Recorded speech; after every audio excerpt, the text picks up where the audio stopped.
Receiving a 50-page home inspection report can be terrifying for a first-time buyer because inspectors are paid to find every single flaw in the property, no matter how small. I see buyers ready to walk away from their dream home because of a list of minor issues, like a loose toilet handle or a foggy window, which are actually easy 5-minute fixes.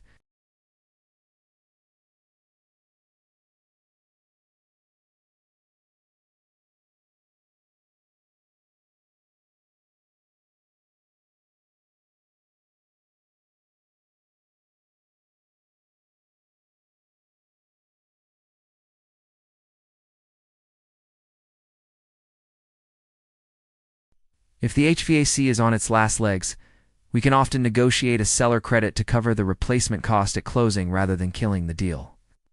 Entirely so, before you rip up the contract, call me Duane Buziak at Coast2Coast Mortgage Lending and let us figure out if this is a money pit or just a diamond in the rough.